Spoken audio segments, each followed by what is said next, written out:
Emotions is likely one of the most overlooked spells in Baldur's Gate 3. This level 2 enchantment spell enables spellcasters to magically calm intense emotions in targeted creatures. The affected target becomes neutral towards any creatures it was previously hostile to. Additionally, it cannot be charmed or frightened for the duration of the spell, and if cast on targets that are already charmed, frightened, or enraged, it immediately ends those mind-affecting conditions. For the purpose of this video, we will utilize it to eliminate the lured condition during the battle with the Harpies in the secluded cove in Act 1. It's puzzling why this spell is so underrated, especially since it can be effectively applied in numerous situations. On higher difficulty settings, like Honor Mode, it can genuinely be a lifesaver. Contrary to its description, there are no restrictions on targeting humanoids only, and several enemies possess unique rage-like effects that can be dispelled with calm emotions. This includes any effect within the rage status group, such as the Owlbear's Rage, the distressed debuff from the Owlbear Mother, the Spider Queen's Wrath, the Frenzied Fury used by Flint, the Bloodlust from Redcaps, the Berserk effect from Flesh, the Deathbringer's Legacy from Saravok Anchev, and the Mist Most Scarlet from Orin.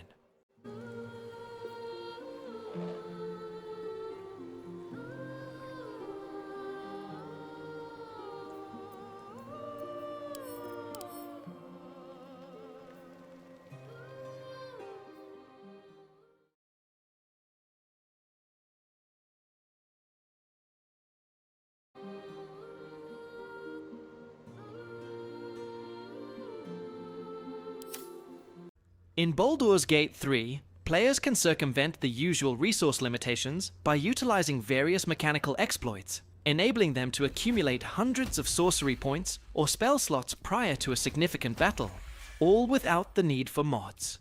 The quickest early strategy involves the Item Equip exploit. Certain items provide an additional spell slot when equipped, and due to a persistent bug, removing and re-equipping these items refreshes the slot each time. A popular item for this is the Shield of Devotion, available for purchase from Quartermaster Tally near the last light-in waypoint in Act 2. By unequipping and re-equipping it, you can gain one level 1 spell slot every time, which can then be converted into a sorcery point. This method also applies to the Spellcrux Amulet for level 2 slots, effectively doubling the speed of the process. You can find it at the Moonrise Tower's prison, worn by the Warden.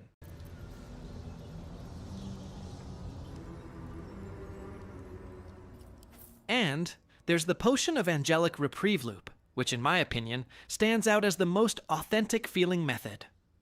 This potion can be acquired from Lantarv at Moonrise Towers or Lucretius at the Circus of the Last Days. Additionally, it can be crafted through alchemy by combining Essence of Unicorn Horn with any salt. The entity affected by this potion will fall asleep for 2 rounds, and when they awaken, they will benefit from a short rest, with all first and second level spell slots restored. Thus, the solution is quite simple. Convert all your current level 1 and 2 slots into sorcery points. Drink the potion to regain those slots, convert them back, and repeat the process to gather the required sorcery points. Given that you can refresh a trader's inventory at any time by leveling up any character or hiring a hireling from Withers, you can farm points without limit.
One of the most effective applications of Disguise Self is to gain the ability to use race-specific weapons and armor, giving you an advantage in combat.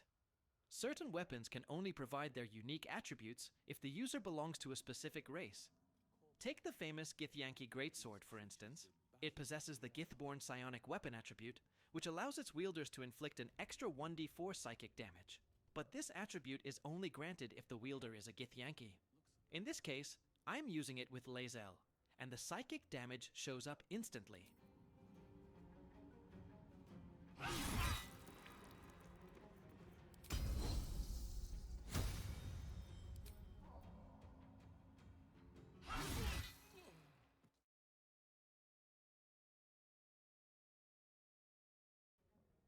While if you use it as a paladin, you won't see any psychic damage at all. Try me.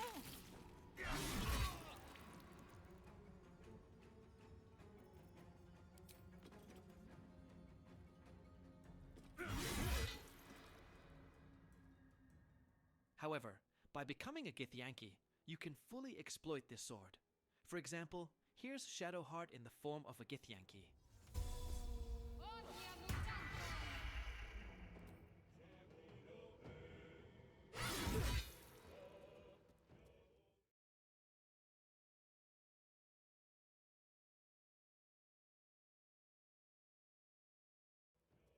As you probably already know, there are numerous other race-specific items in Baldur's Gate 3, and you might not always have every race and class represented in your party to exploit these tactics. Thus, Disguise Self remains a fantastic strategy for winning difficult battles, if your Bard or Human Ranger isn't performing up to par. Do you recall the gilded chest located in the Owlbear's nest? Without a doubt.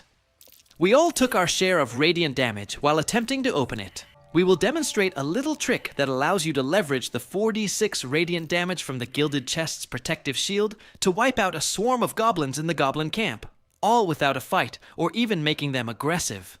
Sounds like a blast, right? Your first move is to grab the chest and carry it to the goblin camp, ensuring that its protective shield is still operational. To lift it in this state, you need to be a Selûnite cleric, or you can recruit one via Withers, which is what I chose to do.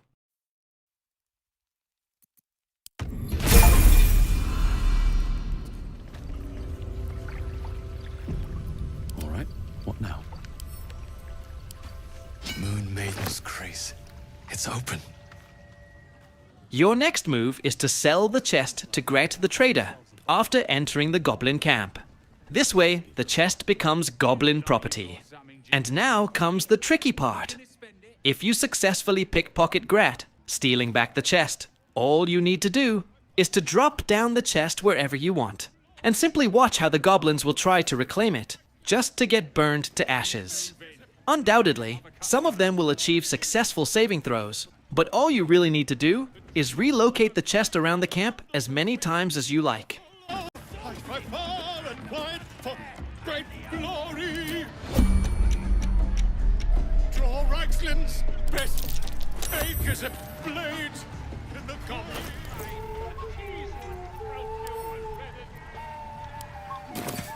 Not for communal use, it seems. Absolute. His troops will disarm you and grow you the truth. Laugh if you dare, toil if you must.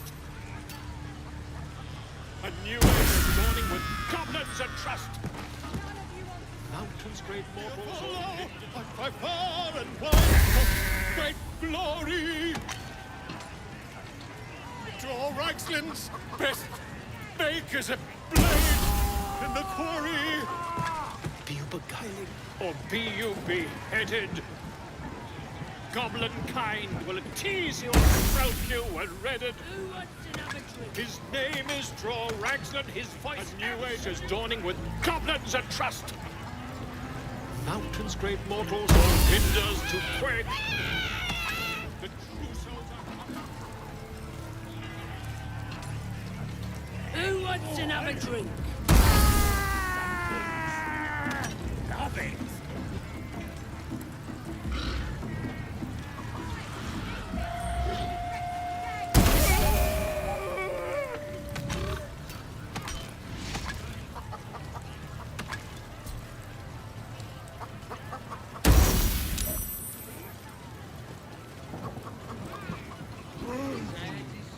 If you're somewhat familiar with Baldur's Gate 3, you've likely encountered the moment when Shah's umbral tremors summon a multitude of dark Justiciars to face you, while Balthazar and his minions linger behind a massive locked circular door in the same vicinity. Most players usually opt for the standard approach of battling the dark Justiciars to reach Balthazar, but there's a clever strategy that can actually persuade Balthazar to assist you in the fight against Shah's minions.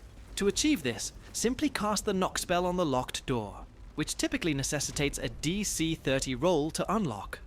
Once you manage to open the door, Balthazar and his followers will join the fray. So if your goal is to eliminate Balthazar, you can just wait in his chamber and allow the Dark Justiciars to handle the heavy lifting for you.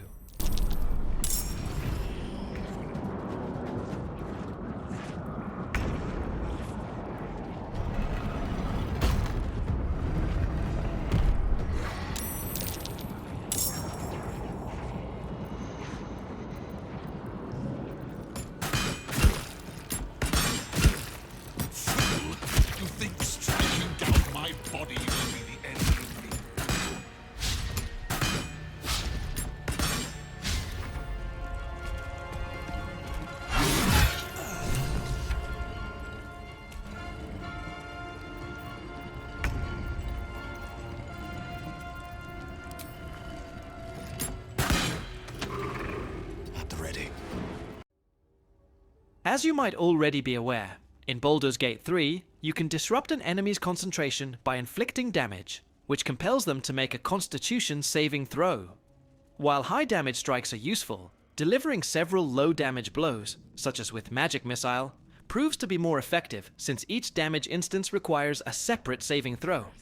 Additionally, simply knocking an enemy prone can be effective, similar to various incapacitating effects like sleep or banishment. What you might not yet realize is that casting the Grease level 1 conjuration spell can also achieve this, causing enemies to fall prone. This method is even more advantageous due to its area of effect, which can incapacitate multiple foes at once.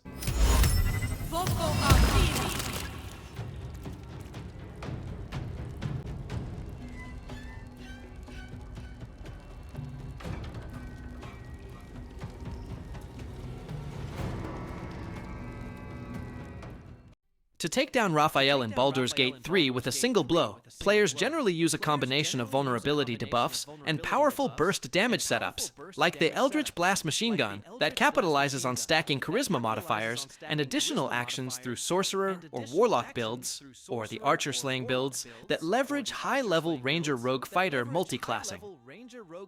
Our favorite technique is a huge Barrelmancy nuke, which is essentially a backpack stuffed with smoke powder barrels, rune powder vials, orthonic hand bombs, and other typical explosives. In our view, this is the most literal method to one-shot him by delivering all damage at the exact same moment. Just watch. Exact same moment. Just watch. Hell, hell, hell has its laws. Hell, hell, effect and the cause.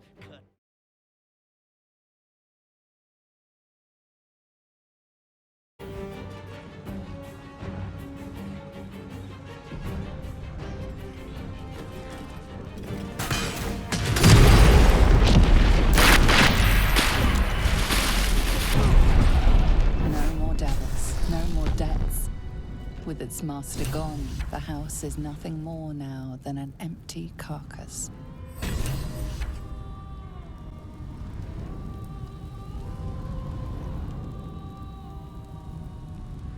There's a neat trick that allows you to defeat Gortash in about 3 moves, all without actually engaging him in a fight.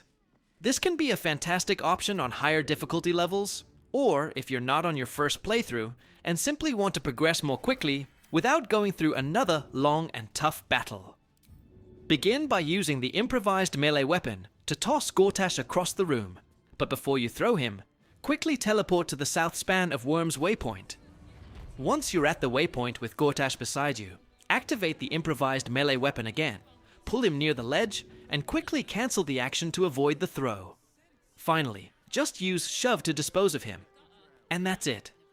You've effectively taken down Gortash in just a few seconds, without any fighting.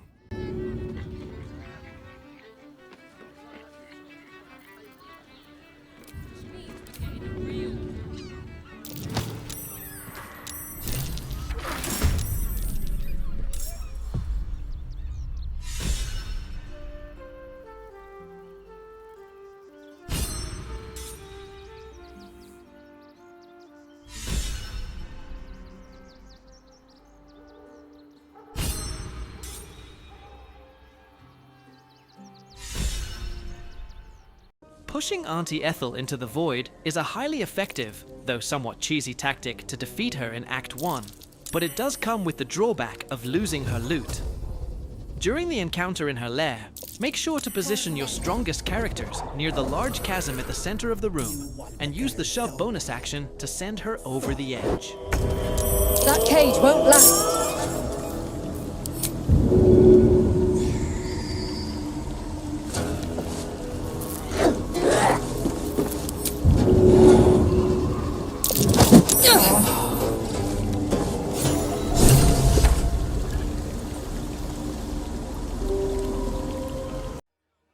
As you may already know, the Silence Level 2 illusion spell allows spellcasters to generate a sphere of total silence in a specified area.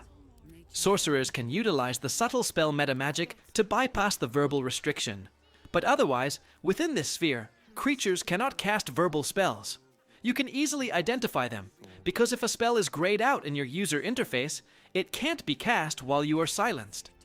What you might not yet understand is that it is indeed feasible to cast spells while silenced, as long as they do not require a verbal component. For the purpose of this video, we will demonstrate a few examples such as the Minor Illusion cantrip or the Ice Knife and Hypnotic pattern spells, but there is an extensive list of spells you can cast while silenced, and if you are curious, you can find the link in the description below. See it. It's up there and we're down here. That's why we need to walk just a little more. One foot in front of the other. Seeing that for days. Everything you want for supper.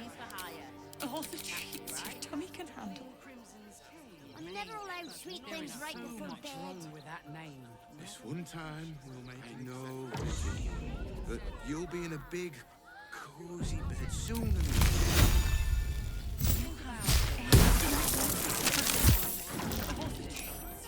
That's why we need to walk just a little more. Seeing that for days. What are you calling this new business? I know, little one, that you'll be in a big, Anything you want for supper. All the treats your tummy can handle. I'm never allowed sweet things right before bed. this one time we'll make an exception. In Baldur's Gate 3, Eyebite is a level 6 necromancy spell that is often underestimated and overlooked, despite its incredible power and potential to be a lifesaver in situations with multiple foes. This spell can be acquired by bards, sorcerers, warlocks, and wizards at level 11, and level 6 wizards can also copy a scroll of Eyebite into their spellbooks. The spell lacks detailed information about its effects, which likely contributes to its underappreciation among players. To truly understand its capabilities, you need to learn and cast it. Once you do, you'll realize that Eyebite enables casters to impose one of 3 debilitating conditions on a single target. Specifically, while maintaining concentration, you can cast 3 variants of Eyebite without using a spell slot, allowing you to inflict panicked, sickened, or asleep. This may seem nice, but not particularly remarkable, right? Well, to uncover the true strength of Eyebite, you need to start utilizing it. You'll discover that these variants are spells that are given to the caster after the original is cast, and can be reused without expending another spell slot as long as concentration is maintained. In simpler terms, you can cast Sleep, Fear, or Sickened once per turn, with each effect lasting for 10 turns. This means you can continuously target different enemies, while all previous casts will still be active for their full duration of 10 turns, making Eyebite the ultimate crowd control spell that allows you to incapacitate up to 10 different foes, 1 each turn.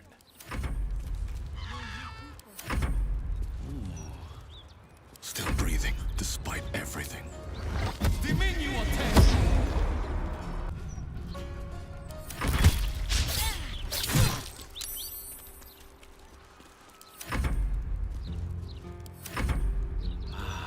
Time to push my luck again. The Steel Watch don't need to talk. They're guards. Gortash didn't.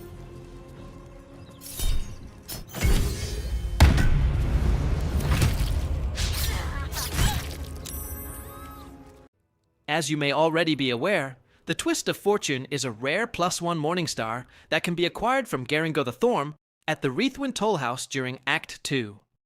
This weapon features a unique action known as Blood Money, which provides an extra +4 proficiency bonus piercing damage for every 300 gold that the target holds. In simpler terms, you can sneak up to high HP bosses and fill their inventory with a large amount of gold, allowing you to potentially one-shot any target that is wealthy enough. As you can imagine, this tactic was widely abused, and after Larian had enough, they nerfed the ability to recover the gold in Patch 5 to prevent players from reverse pickpocketing gold onto enemies, hitting them with the Twist of Fortune, and then taking back their gold to do it again. It still works, and is one of the most popular overpowered methods for one-shotting bosses and tough enemies. But now the gold is permanently consumed and cannot be looted from the enemy's corpse. So, if you have a lot of disposable income lying around and want the power of a nuke, Baldur's Gate 3 will take your gold for the privilege. But you can achieve incredible damage outputs reaching thousands of points, capable of one-shotting even the toughest bosses in the game. Calculating the amount of gold needed is super easy. For example, Saravok has 262 health, and the minimum base damage of my Blood Money action is 13, so I need an additional 249 damage for a one-shot kill. Knowing that I can produce +4 damage with 300 gold, the math is straightforward. I will need about 18,000 gold to take down all his health points with one hit.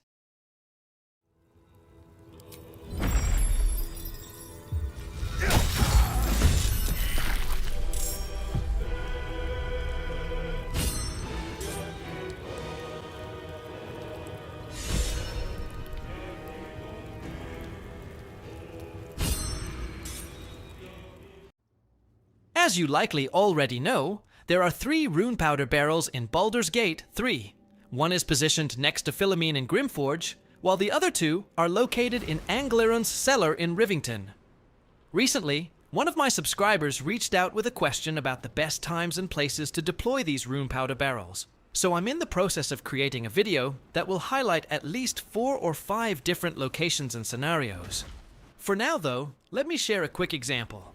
Ansur's Lair, which lies beneath Worm's Rock Fortress.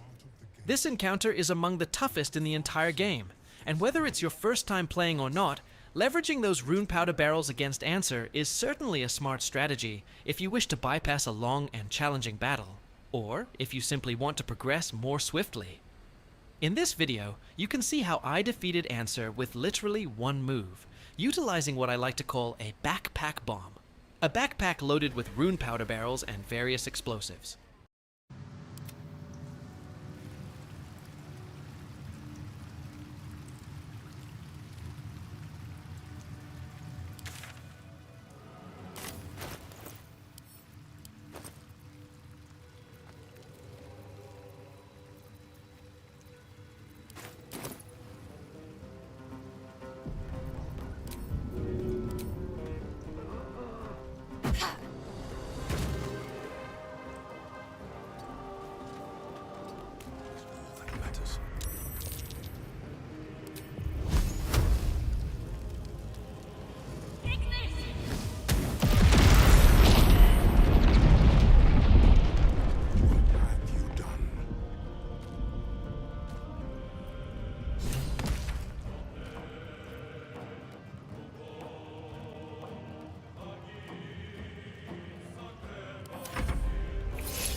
From our standpoint, Arcane Lock is likely one of the most overlooked spells in Baldur's Gate 3, yet it can be incredibly effective if you know how to apply it. This level 2 Abjuration spell allows you to magically seal a door or container for 10 turns, making them impervious to lockpicking, or the knock spell. What a lot of players don't realize is that with a little imagination, this frequently ignored spell can actually be a lifesaver. For instance, it stops NPCs from hearing or seeing what's happening on the other side of the door. Likewise, you can prevent enemies from entering or exiting a room, which allows you to engage in combat right by the door without other foes hearing the conflict and rushing to assist. This tactic can be particularly useful when there are numerous enemies nearby, such as in the Last Light Inn or the Githyanki Kresh. Some foes will even stand next to the door to melee attack it from the other side, giving you the opportunity to use spells like Spirit Guardians to deal damage through the locked door. Moreover, before casting Arcane Lock, you can even place a large AoE spell in front of the door inside the room to damage the enemies trapped within. And the greatest advantage is that Arcane Lock doesn't require concentration at all.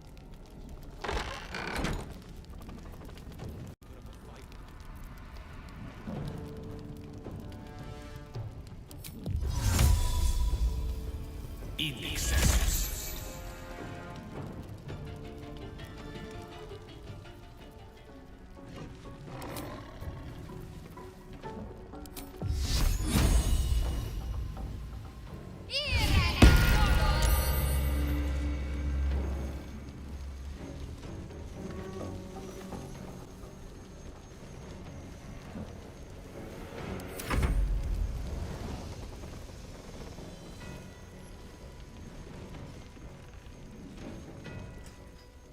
There are many discussions and even debates among fans about the overall usefulness of the Mage Hand summon in Baldur's Gate 3. In my opinion, the Mage Hand can prove to be quite beneficial in various situations, but I will cover that in one of my future videos. For now, I want to share a clever combat strategy that enables you to utilize your Mage Hand summon as a powerful ally in battle. In numerous combat situations, it can genuinely be a lifesaver, as the additional damage it provides can significantly alter the fight's outcome. The key point, which many players are still unaware of, is that you can actually assign a weapon to your Mage Hand. Furthermore, the Mage Hand can be employed to activate particular weapon abilities, like the Shriek from the Phalar Alluve. The catch is that you can't simply drag a weapon into the Mage Hand's weapon slot as you might think. Instead, you need to drop the weapon on the ground first, then select the Mage Hand and choose the pickup action.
The well-known, yet often overlooked minor illusion cantrip proves to be incredibly beneficial in Baldur's Gate 3, even during combat scenarios.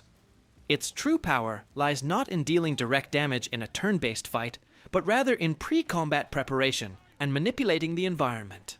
Many players still perceive it as less potent compared to other cantrips, but the reality is that it provides numerous high-level tactical benefits.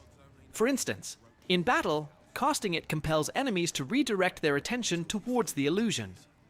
This can alter their vision cones, granting your stealth-oriented characters an advantage for sneak attacks.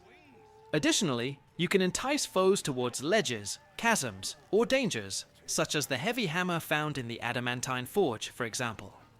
Furthermore, the illusion acts as a physical object that can activate pressure plates, or be positioned over poison vents to obstruct them. Another tactic we love, as shown in this video, is to attract several foes to a designated location, or a close-knit cluster prior to striking the area with a powerful AoE spell.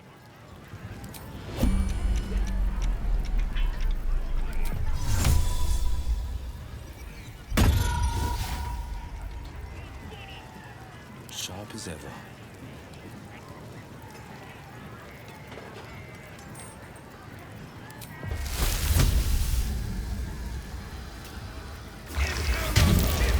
Being arrested for assault.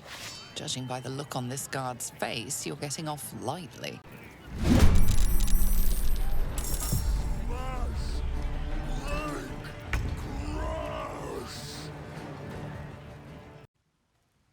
In Baldur's Gate 3, Create or Destroy Water is classified as a level 1 transmutation spell, primarily available to clerics and druids. Surprisingly, it is still one of the most underrated and overlooked spells, despite the fact that Create or Destroy Water is genuinely overpowered. This spell functions as an incredibly adaptable tool, allowing you to either summon rain or evaporate water and fog. It can enhance lightning and cold builds, facilitate environmental combos, and effectively control the battlefield, among other things. In this video, we utilize it to drench enemies, which provides a substantial damage and shock boost for storm or lightning attacks. However, it can also be employed to create difficult terrain, freeze enemies with ice, extinguish flames, eliminate hazardous fire or water-based surfaces, reveal invisible foes, and remove the wet status from allies.